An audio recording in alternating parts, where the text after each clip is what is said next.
রোহিঙ্গারা মিয়ানমারের নাগরিক, মিয়ানমারের জনগোষ্ঠী, মিয়ানমারের মানুষ। তাদের মানবাধিকার রক্ষার জন্য মিয়ানমার সরকারকে আলটিমেটলি পদক্ষেপ নিতে হবে। বাংলাদেশ সরকার বিভিন্ন সময় মিয়ানমারকে বিভিন্নভাবে বলার এবং বোঝানোর চেষ্টা করা হয়েছে যে রোহিঙ্গারা তোমাদের ভূখণ্ডের অবিচ্ছেদ্য অংশ, এবং সেই জায়গা দাঁড়িয়ে অতীতে শহীদ রাষ্ট্রপতি জিয়াউর রহমান এবং বেগম খালেদা জিয়ার সরকার মিয়ানমারকে যেভাবে রোহিঙ্গা ইস্যুতে অ্যাড্রেস করেছেন, পরবর্তী সরকারগুলো সেইভাবে অ্যাড্রেস করেননি বা করতে পারেননি বলে বাংলাদেশ এমন একটি জায়গায় দাঁড়িয়ে আছে যেখানে দাঁড়িয়ে আমাদের মুখ্য আলোচক বললেন, আমাদের আমেরিকাকে এটা বুঝাতে হবে, আমাদের চায়নাকে এটা বুঝাতে হবে, ইন্ডিয়াকে এটা বুঝাতে হবে। আমরা মনে করি অবশ্যই তাদের সাথে ডিসকাশনের বিষয় আছে, তবে সবার আগে যাদের বুঝাতে হবে সেটা হলো আমার বাংলাদেশের জনগণকে এক কাতারে দাঁড়াতে হবে। বাংলাদেশের মানুষকে সবার দল মত নির্বিশেষে, সবার সকলের সকল মতভেদ ভুলে যে আমাদের বুঝতে হবে আমার এই ভূখণ্ড, আমার এই বাংলাদেশ, এটা সবার আগে।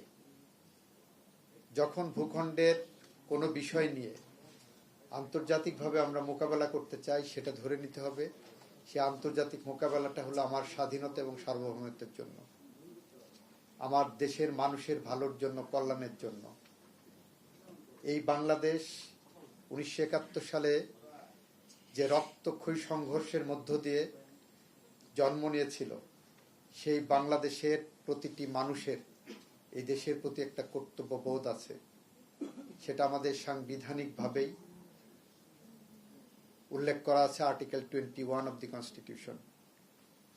আন্তর্জাতিকভাবে আমরা কিভাবে এইগুলোকে মোকাবেলা করব সেটা আমাদের সংবিধানের 25 অনুচ্ছেদে বলা আছে।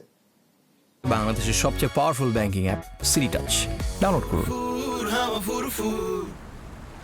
আমাদের সংবিধানের 25 অনুচ্ছেদটাকে আমরা যদি ফলো করি, সেখানে আন্তর্জাতিক পর্যায়ে আমার সরকার কিভাবে ডিল করবেন, এবং সেখানে আন্তর্জাতিকভাবে যে সমস্ত দেশের নাগরিকগণ তাদের অভ্যন্তরীণ বিষয়ে তাদের দাবি আদায়ের জন্য যদি কোনো সংগ্রামরত থাকে, সেখানে কিভাবে ডিল করবেন সেটাও আমাদের সংবিধানে কিন্তু বিধৃত আছে।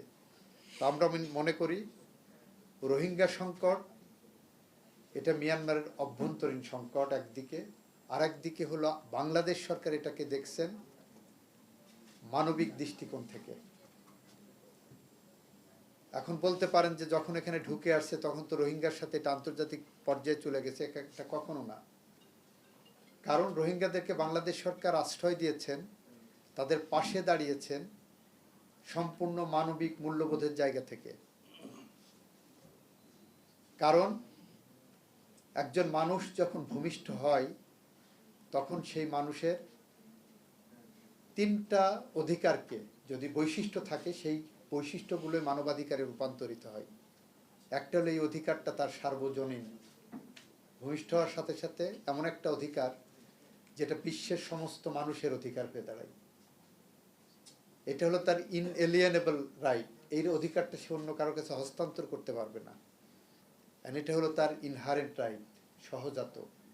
মানুষ হিসেবে জন্ম নেওয়ার সাথে সাথে তার কিছু অধিকার থাকে, তার জীবন ধারণের অধিকার, তার খাদ্যের অধিকার, তার ন্যূনতম কিছু অধিকার থাকে।